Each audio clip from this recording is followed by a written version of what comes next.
All right, crafters, or anyone who works with glitter, you have got to invest in like a mini car vacuum. That's what this is. It has a couple different attachments and everything, but I really do like this one because it is great at getting up all that loose glitter that I spill. Let me show you.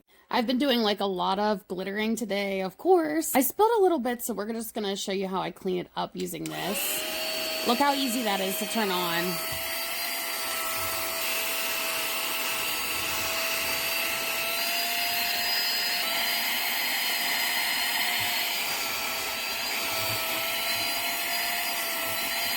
If you're a crafter and you work with glitter, go ahead and do yourself a favor and grab one of these. I mean, look at all that glitter it sucked up.